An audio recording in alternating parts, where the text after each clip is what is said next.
Hello students, welcome to my channel make class by Kaushik sir. So lecture number हमारा 5 है, unit 3 हम लोग cover कर रहे हैं, जिसमें फ्रिक्शन के क्वेश्चंस को सॉल्व कर रहे हैं। तो पिछले क्लास में हम लोगों ने फ्रिक्शन का एक क्वेश्चन सॉल्व किया, सिंपल सा क्वेश्चन था। अभी ये क्या है ना, थोड़ा सा टिपिकल क्वेश्चन है। टिपिकल नहीं बोलेंगे, बस इसमें दो क्वांटिटीज़ को आपको निकालना है। तो क्वेश्चन को हम लोग पहले देख लेते हैं और इसको किस तरह से सॉल्व करना है उसको भी समझ लेते हैं। बहुत ही आसान है और आपको यकीन नहीं होगा इतनी आसानी से मैं इसको बता दूंगा, ठीक है। तो स्टार्ट करते पहले क्वेश्चन को समझते हैं। क्या बोल रहा है, a body resting on a rough horizontal plane. क्या बोल रहा है, एक बॉडी है जो कि एक रफ हॉरिजॉन्टल प्लेन। अब समझ में आ रहा है, यहाँ रफ बोला है। देखिए प्लेन जो लिखा हुआ है ना, यहाँ पे जो प्लेन है वो सतह को बोल रहे हैं। प्लेन के दो मायने हो सकते हैं। एक हमारा प्लेन जो है वो रफ़ के विपरीत आएगा, यानी वो खुरदरा नहीं होगा, वो बिल्कुल प्लेन रहेगा, उसमें किसी भी तरह की रफनेस नहीं रहेगी। तो उस समय हम लोग प्लेन हॉरिजॉन्टल लिख सकते हैं, यानी प्लेन हॉरिजॉन्टल सरफेस लिख सकते हैं। हम लोग यहाँ प्लेन के बदले सरफेस भी लिख सकते हैं, तो रफ़ हॉरिजॉन्टल सरफेस भी लिख सकते हैं। पर प्लेन का मतलब सतह भी होता है, ठीक है। तो यहाँ पे रफ़ हॉरिजॉन्टल सतह का प्रयोग किया जा रहा है, ठीक है। तो क्या बोल रहा है, रफ हॉरिजॉन्टल प्लेन। हॉरिजॉन्टल से आप समझ गए, एक्स एक्सिस को हम लोग दिखा रहे हैं। तो जो सतह है वो कैसी है, वो ऐसी है, बिल्कुल ही एक्स एक्सिस के अलोंग है। और यहाँ पे एक वजन बॉडी का रखा हुआ है, बॉडी रखी हुई है, इसका कुछ वजन होगा। वजन हमको यहाँ पे नहीं पता चल रहा है। क्या बोल रहा है, required a pull of 180 newton inclined at 30 degree to the plane just to move it. यानी ये बॉडी है, इस बॉडी का कुछ वजन होगा। अब इसमें वजन हमको नहीं पता है, तो हम लोग इसको W लिख लेते हैं, ठीक है। वजन लिख लिया हम लोगों ने W। अब क्या बोल रहा है, रिक्वायर्ड अ पुल। पुल और पुश ये भी फोर्स के प्रकार हैं। पुल मतलब होता है खींचना, और पुश मतलब, अगर पुश लिखा हुआ है तो आप समझ लीजिएगा धकेलना या धक्का देना, ठीक है। पुल मतलब क्या होगा, खींचना। पुश मतलब होगा धक्का देना, अपने तरफ से आप धक्का दे रहे हैं, और पुल में क्या कर रहे हैं, खींच रहे हैं, ठीक है ना। तो यहाँ क्या लिखा हुआ है, पुल है, यानी कि ये बॉडी जो है किसी भी डायरेक्शन में खींच रही है। तो हम लोग इस एक ही डायरेक्शन को पकड़ के चलते हैं कि ये बॉडी जो है आपकी खींच रही है इस पॉइंट से, ठीक है। और कितने फोर्स के साथ खींच रही है, तो यहाँ पे 180 न्यूटन का फोर्स लिखा हुआ है, ठीक है। और कितने एंगल से इंक्लाइंड है भैया, तो ये 30 डिग्री से इंक्लाइंड है, ठीक है। इसको बाहर लिख लेते हैं। ये हमारी 30 डिग्री से हमारे प्लेन के साथ इंक्लाइंड है। यही हमारा प्लेन हो गया, ठीक है। प्लेन के लाइन एक पैरेलल बना देंगे तो ये हमारा एक प्लेन का लाइन ही हो जाएगा। इसी को कंसीडर करके हम लोग चल रहे हैं। पिछले क्लास में भी हम लोगों ने देखा था। तो यहाँ 30 डिग्री से एक एंगल से 180 न्यूटन का फोर्स लग रहा है, जो कि इस बॉडी को खींचने में सक्षम है। यानी इस बॉडी पे ये मिनिमम इतना फोर्स है जिसके वजह से ये बॉडी जो है खिसक जाएगी। अब इसमें क्या क्या चीज़ें आएंगी भाई, यहाँ पे हमारा आ जाएगा रिएक्शन फोर्स, ठीक है। यहाँ पे हमारा रिएक्शन फोर्स आ जाएगा, और क्या आ जाएगा, ठीक है।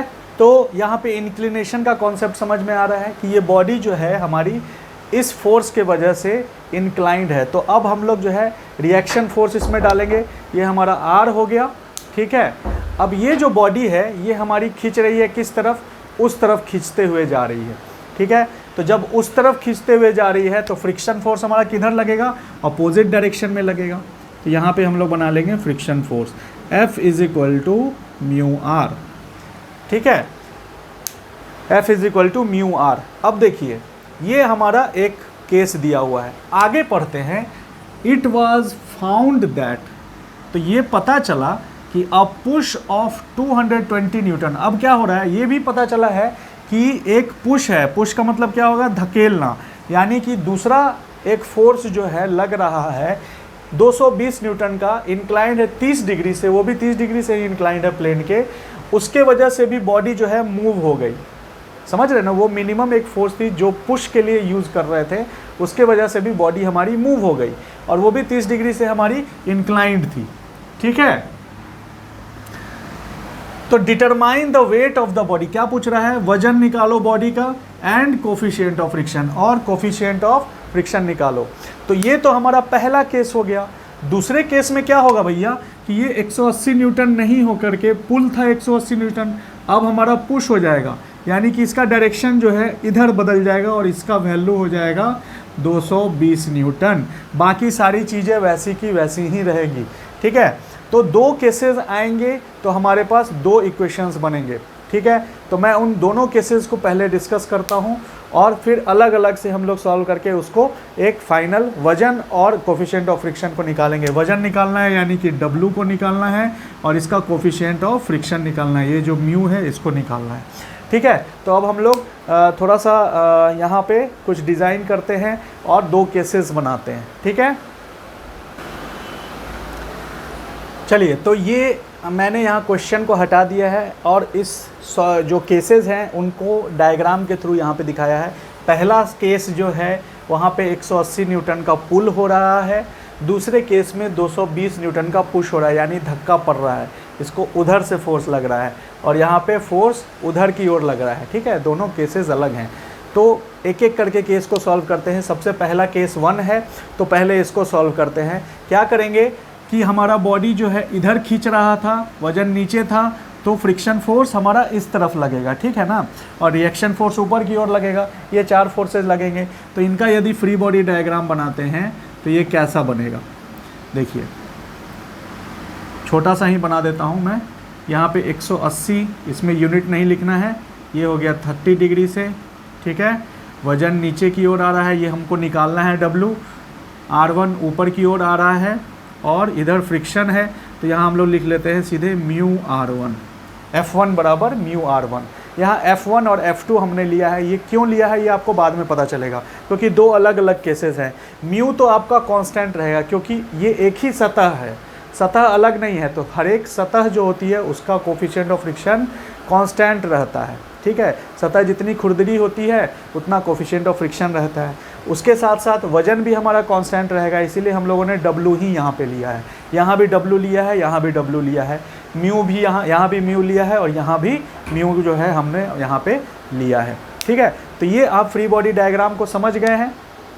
अब क्या करेंगे, यहाँ पे जो इंक्लाइंड फोर्स है इसको रिजॉल्व कर देंगे x और y एक्सिस के पास। तो x के पास जो आएगा वो आ जाएगा, आप यही काम जो है दूसरे फिगर में करेंगे। यहाँ पे जो आएगा ये आएगा 180 cos 30 और ये जो आएगा ये हो जाएगा 180 sin 30। अब क्या होगा कि ये जो इंक्लाइंड फोर्स है ये इसको हम लोग हटा देंगे, ठीक है ना। तो 180 sin 30, 180 cos 30, ये दो फोर्सेस के नाम हो गए, ये दोनों फोर्सेस यहाँ पे हो गए, ठीक है। अब हम लोग क्या करेंगे, कंडीशंस ऑफ इक्विलिब्रियम लगाएंगे। सबसे पहले सिग्मा fx 0, यानी x एक्सिस पे लगने वाले फोर्सेस होंगे वो 0 हो जाएंगे। तो x एक्सिस पे जो लगने वाले फोर्स हैं वो कितने हैं, mu R1 is equal to 180 cos 30, ठीक है। सो ये 180 cos 30 का कुछ वैल्यू आएगा, ठीक है।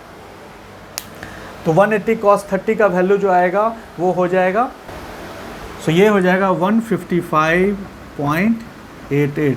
ये हम इक्वेशन फर्स्ट मान लेते हैं, ठीक है। Mu R1 is equal to 155.88। So mu R1 क्या है हमारा, ये हमारा F1 है, इसको ध्यान में रखेंगे। सेकेंड इक्वेशन जो है वो हम लोग का है summation of Fy is equal to 0। तो y एक्सिस पे लगने वाले फोर्सेस को 0 करना है। यहाँ पे क्या हो जाएगा, R1 plus 180 sin 30 is equal to W, या फिर माइनस W इक्वल टू 0, ठीक है।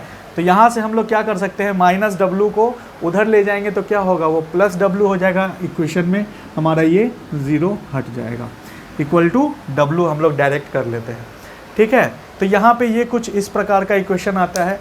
180 sin 30 का एक वैल्यू हम लोग लेकर के आते हैं। सो ये हो जाएगा 90, क्योंकि sin 30 का वैल्यू 1/2 होता है। सो 1/2 इंटू 180 इज इक्वल टू 90। तो हम यहाँ क्या कर सकते हैं, R1 इज इक्वल टू क्या लिख सकते हैं, W माइनस 90 लिख सकते हैं। ये W माइनस 90 लिख सकते हैं, ये आसानी से हम लोग लिख लेंगे। अब यहाँ पे हमको पता है कि ये R1 जो है हम लोग अगर इसमें डालेंगे तो हम लोग का म्यू का वैल्यू आ सकता है। या फिर हम ऐसा कर सकते हैं कि F1 इज इक्वल टू क्या होगा, सो F1 इज इक्वल टू होता है म्यू R1। F1 बराबर क्या होता है, म्यू R1, ठीक है। तो इस इक्वेशन को जो है हम लोग ऐसे ही रहने देते हैं और हम लोग क्या करते हैं, यहाँ से जो R1 की वैल्यू आई है इसको हम लोग इसमें पुट कर देते हैं। सो ये कितना हो जाएगा, mu into W minus 90, mu into W minus 90, ये हमारा थर्ड इक्वेशन हो जाएगा। इसको हम लोग सेकेंड इक्वेशन मान लेते हैं, ठीक है। सो ये हमारा थर्ड इक्वेशन आएगा। F1 is equal to mu R1, तो mu is into W minus 90, क्योंकि यहाँ से हम लोग R1 बराबर W माइनस 90 लेके आए हैं, ठीक है। ये हमने F1 के टर्म में एक इक्वेशन निकाल लिया। दूसरे इक्वेशन में आते हैं, तो दूसरा जो है, यहाँ पे दोनों इक्वेशन सॉल्व हो गए। अब हमारा दूसरे केस में हम लोग आएंगे। दूसरे केस में हम लोग आएंगे तो क्या है भाई, अब यहाँ पे इसका फ्री बॉडी डायग्राम ड्रॉ करो। ये जो है पुश हो रहा है, यानी इसको धक्का मिल रहा है, तो धक्का देने की वजह से ये बॉडी इस तरफ आएगी और फ्रिक्शन फोर्स हमारा उस तरफ लगेगा। तो यहाँ पे जो हमारा फ्री बॉडी डायग्राम बनेगा वो कुछ इस प्रकार का बनेगा, ठीक है। वजन जो है नीचे की ओर आएगी, W ऐसे लगा दो, R2 ऊपर चला जाएगा, फ्रिक्शन फोर्स का डायरेक्शन उधर हो जाएगा, तो ये हो जाएगा हमारा F2 इज इक्वल टू, तो हम यहाँ सीधे लिख देते हैं म्यू R2। F2 बराबर हमारा क्या है, म्यू R2। अब फोर्स हमारा इस तरफ आ रहा है, तो कौन से क्वाड्रेंट में जाएगा, थोड़ा सा सोच के बताएंगे। तो ये हमारा आ जाएगा थर्ड क्वाड्रेंट में, ये हो जाएगा 220, और एंगल कितना होगा, एक्स एक्सिस से हो जाएगा 30 डिग्री। तो अब जब थर्ड क्वाड्रेंट में है, तो थर्ड क्वाड्रेंट में जो इसका रिजोल्यूशन होगा वो किसके किसके पास होगा, एक निगेटिव वाई एक्सिस, एक निगेटिव एक्स एक्सिस के पास। तो जो निगेटिव एक्स एक्सिस के पास कंपोनेंट आएगा वो क्या हो जाएगा, 220 cos 30, और जो निगेटिव वाई एक्सिस के पास आएगा वो हो जाएगा 220 sin 30, ठीक है। ये आप अलग दूसरे डायग्राम में बनाएंगे, उसके बाद ये जो है आपका दूसरे डायग्राम में नहीं दिखेगा, ठीक है ना। तो ये कुछ कंडीशन जो है आपके सेकेंड वाले केस की बनेगी। ये हमारा फ्री बॉडी डायग्राम सेकेंड वाले केस का होगा, ठीक है। अब हम लोग क्या करते हैं, पहला इक्वेशन समेशन fx0 जैसे उसमें किए थे वैसे ही करेंगे। अब यहाँ पे क्या है, mu R2 is equal to 220 cos 30, ठीक है। तो म्यू R2 220 cos 30 को जो है सॉल्व करेंगे तो हमारा जो वैल्यू आएगा वो कितना आएगा, ये वैल्यू आएगा 190.52, ठीक है। Mu R2 is equal to 190.52। ये म्यू R2 जो है ये किसकी वैल्यू है, ये F2 की वैल्यू है, ठीक है। सेकेंड वाले केस से जो हमारा F2 आएगा उसकी वैल्यू है।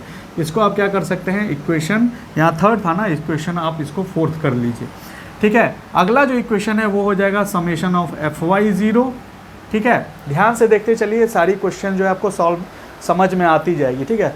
सेकेंड है समेशन Fy0, यानी वाई एक्सिस पे लगने वाले सारे फोर्स को जीरो करना है। तो यहाँ पे जो पॉजिटिव वाई एक्सिस पे है वो कौन सा है, R2 है, सीधे R2 को लिख लो। नीचे जो जा रहा है वो कौन सा है, W है, तो minus W and minus 220 sin 30, ठीक है, इज इक्वल टू 0।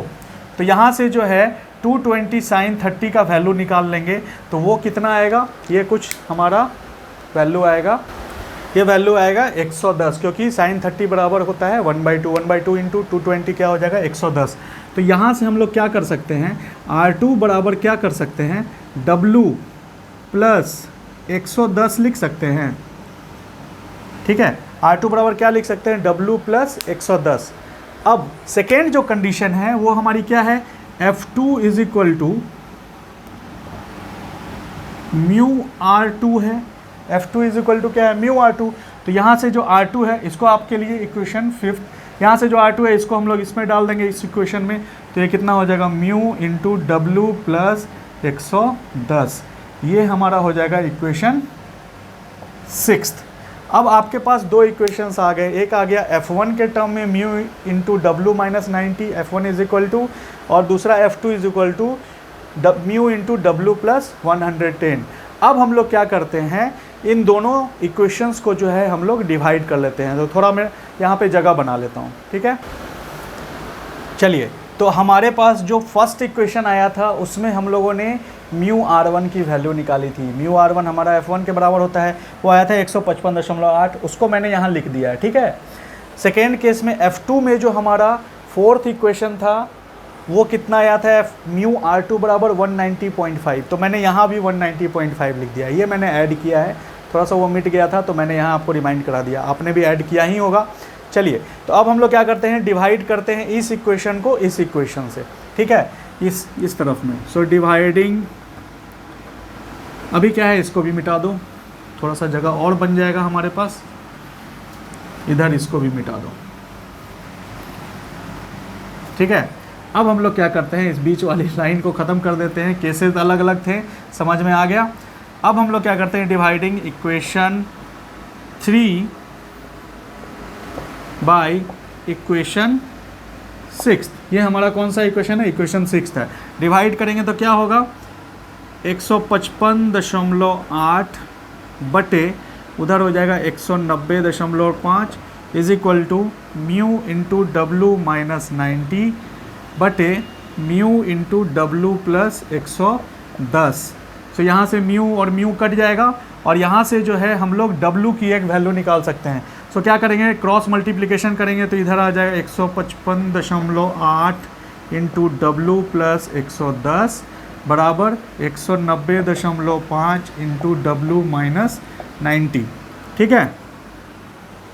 अब यहाँ के बाद हम लोग यहाँ लिखते हैं, ठीक है, मैं यहाँ भी घेर देता हूँ, चलो, यहाँ के बाद हम लोग यहाँ लिखते हैं, ठीक है। अब हम लोग क्या करेंगे, इन सब का क्रॉस मल्टीप्लिकेशन करेंगे, तो 155.8 इंटू डब्लू कितना हो जाएगा, तो मैं क्या करता हूँ, इसको सॉल्व करके डायरेक्ट यहाँ पर लिख देता हूँ डब्लू की वैल्यू, तो आपके लिए आसान होगा, आप इसको आसानी से सॉल्व भी कर सकते हैं।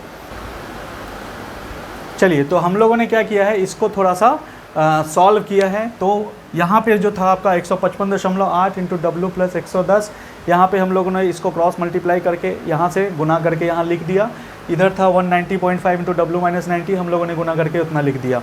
तो सबको डब्लू वाले को एक तरफ लाएंगे, जो डब्लू वाला नहीं है उसको उस तरफ ले जाएंगे, तो ये 190.5 माइनस 155.8 आएगा इजकल टू 145 प्लस 17138।